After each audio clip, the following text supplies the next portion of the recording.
Hello and welcome back to tonight's Reporter Show. I'm Nigel Skinner, joined in the studio by Denise Evans. And Denise, a former tour guide with Granada Studios tour, been reminiscing a bit about the popularity of the tour, and especially now the new Coronation Street tour is up and running with hundreds of thousands of visitors going there, and is going to be running this year. And as we've both been on the tour ourselves, we spoke with Coronation Street executive producer Kieran Roberts. Kieran, how long have you been involved with Coronation Street? I first arrived at Coronation Street at the end of 2001, and I was a couple of years as producer, short time away, and then came back as executive producer. So the best part of 13, 14 years now. Goodness me, Kieran, where are you from originally? Oh, all over. It's a very long story. Originally, I'm from Guyana. Oh, right. Yes, but I mean, Manchester's been my home for 30 odd years now. So. Okay, and so how do you first sort of get involved in something like Coronation Street? Oh, now you're going back. I started producing children's drama back in the mid-90s. Did a few years on that. I was asked to go to Emmerdale and produce Emmerdale. I produced that show for 3 years. Then I did some other things in Leeds. And then it was just really being in the right place at the right time. In 2001, I was asked if I'd come back to Manchester and take on Coronation Street, and the answer to that question is obviously yes, please. Oh, right. Yeah, it's an amazing show. I've been a fan of the show for 10, 15 years before all of that, and it was a huge privilege to be given the opportunity to come and work on it. Okay, and just tell me a little bit, what does your job actually involve then? Well, as executive producer, I'm not hands-on day-to-day running the show. We have a brilliant producer, Stuart Blackburn, who, if I'm being honest, does all the hard work. So he's in there day-to-day, doing all the kind of script work and story work and working with the actors and directors. I guess I get involved in the big decisions, and I sort of take a step back and I oversee everything. So I read every storyline before we commission the scripts. I read every script before it goes on camera. I watch every episode before it goes out on air. I get involved in the big discussions about the stories we're telling and the actors we're casting, and other big creative things, and also deal a lot with outside stakeholders, the network and our commercial partners, and aspects of the Coronation Street brand, if you like, and things like the tour. I've been very involved in this. It's a very important brand extension, to use the technical term. Really important for us that we've been able to open this studio, which was the home for the show for so many decades, and share all these wonderful memories with the public. Well, absolutely. I don't want to bring you back, just you mentioned scripts there. When you're reading a script, and Coronation Street is famous, isn't it, for just fabulous scripts and what amazing one-liners. Do they leap out of the page at you, or do the characters bring them to life? Normally, with our wonderful writers, the scripts leap off the page, and you know they're going to work. I mean, the wonderful thing is we have a writing team, many of whom have been with the show for 10, 15, 20 years, and similarly with a lot of the actors. And so there's this wonderful communication between the cast and the actors. The cast know what the writers are capable of. The writers know what the actors are capable of, and it's almost telepathy.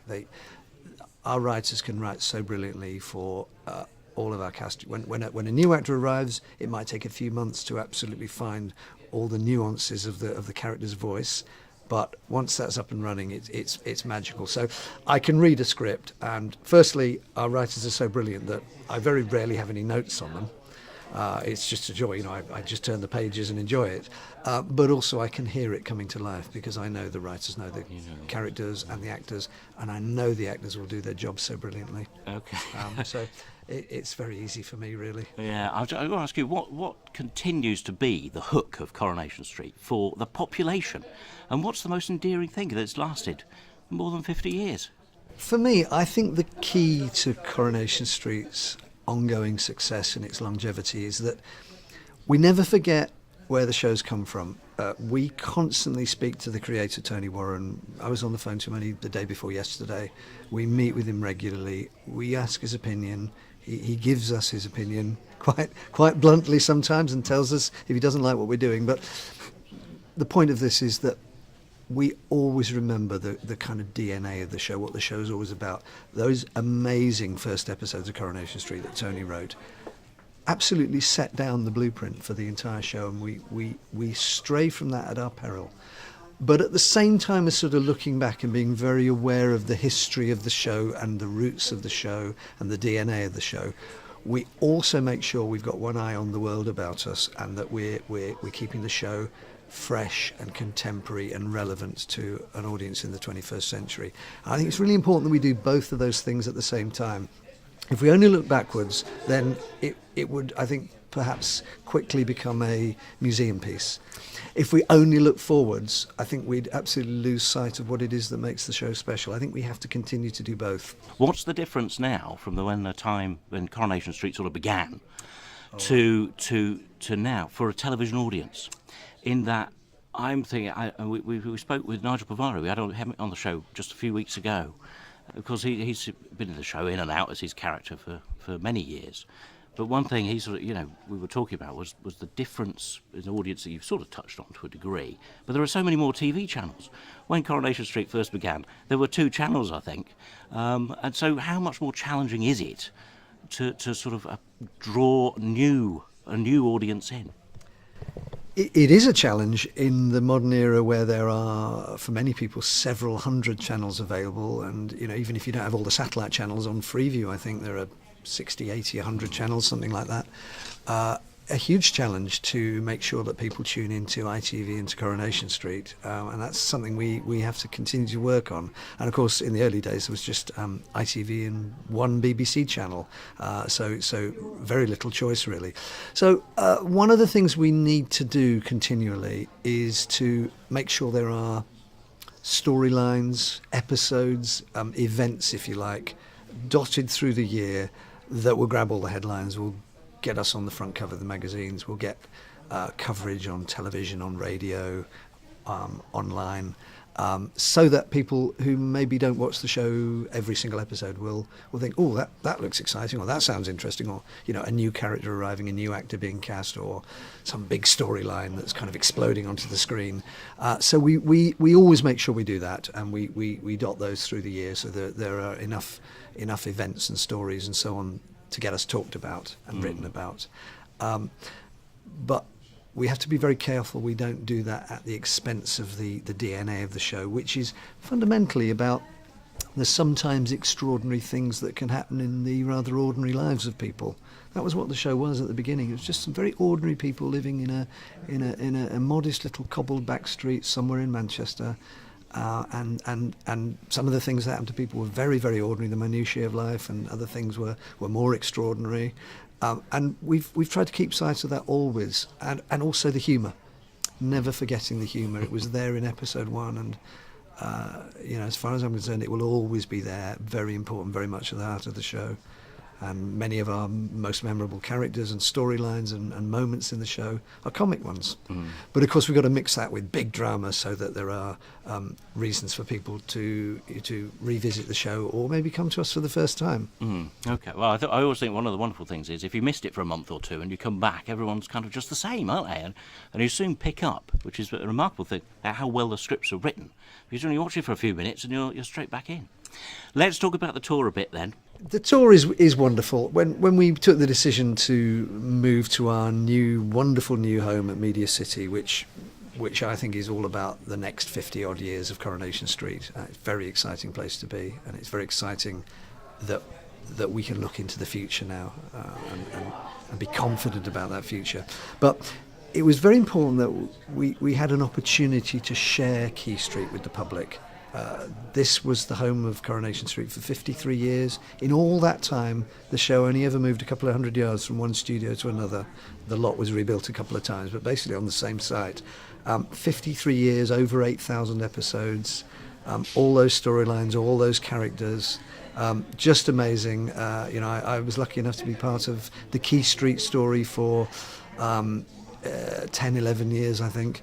And we wanted to find a way to share that with the public. We couldn't let the public in here while we were working here because it was just too busy a production. It was full on all year round. But once we moved out, we thought, actually, do you know what? what if we could open the doors of this studio and put some of the sets up or leave some of the sets up, costumes, props, artifacts, stories, and in finding Continuum, who are such a brilliant visitor attraction company, really the perfect partners to help us do that.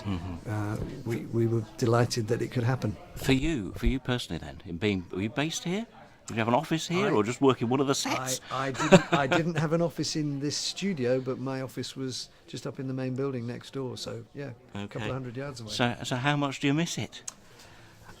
I've got lots of wonderful memories of Key Street. It was a great place to work, and there were so many amazing stories and so many amazing characters that came to life on these sets.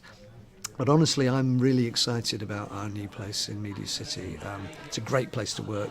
We've got a fantastic new state-of-the-art studio, lovely new modern offices, and it's really exciting. It is all about the future. I think the tour is a wonderful thing in terms of sharing the history of the show, sharing the past with not all of them, because there are countless millions of fans, but hopefully many hundreds of thousands of fans. I know people are coming for second and third and multiple visits. I heard today that someone was on their 12th visit, which is wonderful.